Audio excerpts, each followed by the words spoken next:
Is the Sig Sauer P365 good? Absolutely.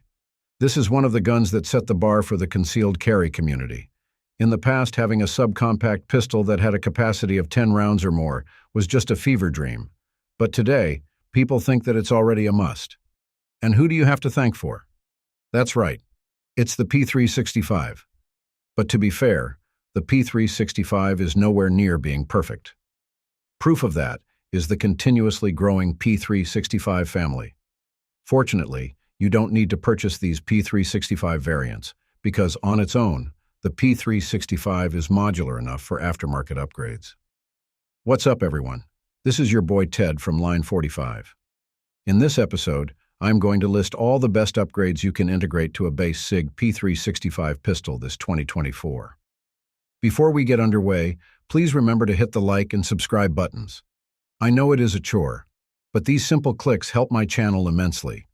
Now, let's return to the video. Threaded barrel. The accuracy of the Sig P365 pistol is not an issue.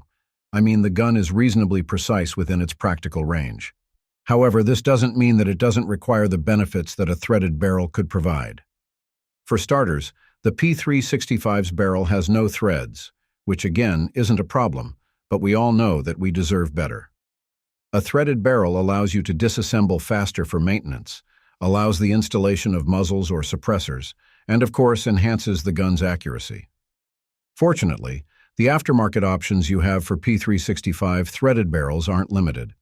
The best options probably are from True Precision. The threaded barrels from this brand are effective for attaining better accuracy and groupings.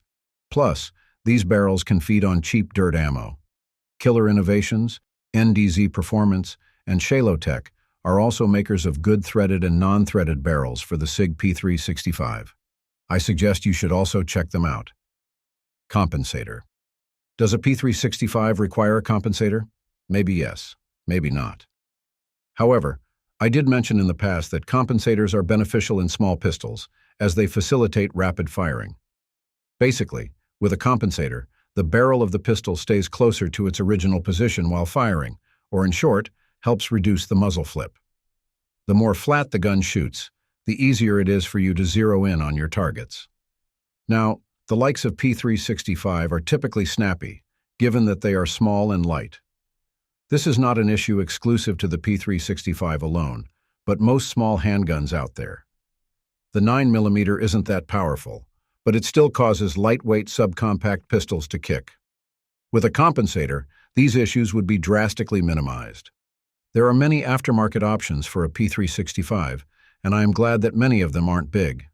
Furthermore, some of them have ports that help regulate the recoil of P365 during firing. Again, you may not feel the impact of a compensator in actual combat, but in the range, the reduced recoil will definitely be felt, especially if you are using a red dot in your P365. Flat trigger. Compared to a standard Glock trigger, I can really say that the trigger used in the P365 is better. Well, yes, there's a hint of sponginess on it, but the thing breaks cleanly at 90 degrees. Resets are relatively short, and the pull weight is rather light. Surely, if you have been using a hammer trigger, any striker-fired trigger might not impress you at all. That's already outside the topic, but I know you get my point. Replacing the P365 stock trigger could be a good idea, especially if it doesn't meet your standards. The thing is, Sig Sauer has an OEM flat trigger that you can get for your P365. If you can get that one, you may no longer need aftermarket purchases. However, the issue with these OEM options is that they are fast-moving products, so try your best to line up for them diligently before they are out of stock again. The next route you have right now is the flat triggers produced by third-party brands. Again, your options are vast, with the likes of M-Carbo or Armory Craft having good offerings. But there's a downside here. Compared to the OEM flat trigger of Sig, those third-party triggers that I've mentioned are more expensive. Still, the price should not be a concern, especially if you don't really like the stock trigger of the P365. Base plates. As a subcompact, the P365 is already a loaded pistol. It has a standard capacity of 10 rounds, which should be more than enough for a concealed carry pistol. But of course, there's no real harm if you increase the number of its shots. and you can do this even without having to affect the footprint of the P365.